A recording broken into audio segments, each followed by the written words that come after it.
কন্যা সন্তান দিয়েছেন আলহামদুলিল্লাহ। 8 দিন হাসপাতালে সুবে সাদেকের সময় হয়েছে, আজানের সময় হয়ে গেছে, সেহেরি আর খেতে পারিনি, দৌড়াদৌড়ি ছিল। মেয়ে হওয়ার পর ডাক্তার বলছে হুজুরের বাচ্চা হয়েছে, হুজুর আজান দিলেন না? তাই বললাম যে আজান তো দিতে হয়, আবার দিতে হবে, কারণ হাদিস শরীফে আল্লাহ হাবিব সাল্লাল্লাহু আলাইহি ওয়াসাল্লাম নির্দেশ দিয়েছে তোমাদের শিশুরা যখন জন্ম নেয় শয়তান তাদেরকে স্পর্শ করে, এই জন্য তারা কেঁদে দেয়। আজান দাও, একামত দাও। আজান একামতের পরে তাহরিক করা সুন্নাত। আমি আমার চিন্তা যে খেজুর তো খাওয়া যাবে না রমজান মাস, কিন্তু পানি তো খাওয়া যাবে না, এটা ভুলে গেছি।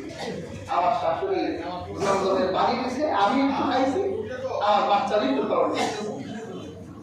এরপর আমার সকালে মনে পড়ছে করছিলাম ভুলে তো পানি খেয়েছিলাম, তো যদি পুরা পানি খেয়ে ফেলতাম খুব ভালোই হতো। ভুলে কি করা যাবে? খাওয়া যাবে, কারণ আমাদের নাম ইনসান, এটা নাসিয়া শব্দ থেকে এসেছে। নাসিয়া অর্থ ভুল, আমরা মানুষরা ভুল করি, আল্লাহ তাআলা আমাদেরকে ক্ষমা করে দেয়। আমাদের বাবা আদম, মিশকাতুল মাসাবিতে এই হাদিসটি এসেছে। আল্লাহ যখন আদমকে সৃষ্টি করলেন, আল্লাহ আদমের দেহে রূহ ঢুকিয়ে দিলেন। হযরত আদমের দেহে যখন রূহটা গেল, হযরত আদম রূহ পাওয়ার পরে একটা হাঁচি দিলেন। আমরা হাঁচি দিই, হযরত আদম একটা হাঁচি দিলেন। হযরত আদম হাঁচি দিয়ে তার জীবনের প্রথম আল্লাহর প্রশংসা করলেন, আলহামদুলিল্লাহ।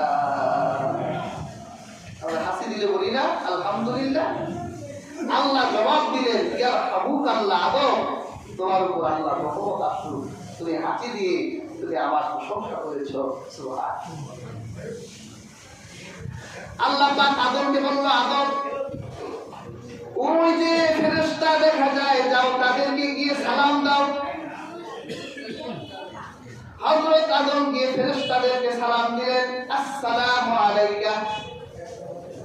ফেরেশতারা জবাব দিল, ওয়া আলাইকাস সালাম।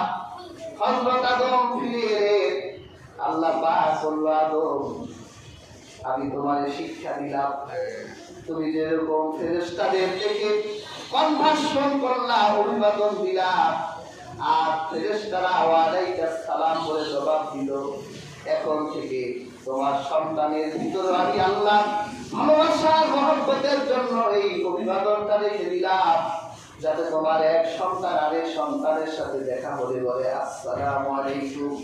আর ফেরেশতারা যেইভাবে জবাব দিয়েছিল, তোমার সন্তানরা যেন এইভাবে জবাব দেয়, ওয়া আলাইকুমুস সালাম। আল্লাহ আদমকে কনভার্সন, অভিবাদন শিখালে তোমার সন্তানরা আজ থেকে একজন আরেকজনের সাথে দেখা হলে তারা যেন একজন আরেকজনের জন্য শান্তির দোয়া করে দেয়। এরপর হযরত আদমের সামনে আল্লাহ তার মুষ্টিবদ্ধ হাত ধরে তুললেন। তাহলে বোঝা যায় আল্লাহ কি আছে? হাত। কিন্তু কেউ যদি এই ধারণা করে আল্লাহর হাত আমাদের হাতের মতো, সে কাফের হয়ে যাবে। আল্লাহর হাত আছে আল্লাহর মতোই, আমাদের কাছে আকার, আল্লাহর হাতের কোন আকার আমাদের কাছে। আল্লাহ আদমের সামনে আল্লাহর হাত তুললেন। হযরত আদম দেখলেন আল্লাহর হাতের ভিতরে হযরত আদমের সন্তানদের রূহ। হযরত আদম জিজ্ঞাসা করলেন, মা হাউলা, আল্লাহ এরা কারা? আল্লাহ পাক বলল, আদম এরা হলো তোমার সন্তান। হযরত আদম দেখে আল্লাহর হাতের মুষ্টিবদ্ধ হাতের ভিতরে এমন একটা রূহ, যে রূহটা সবচেয়ে উজ্জ্বল, যাকে দেখতে সবচেয়ে ভালো দেখায়। হযরত আদম বলল,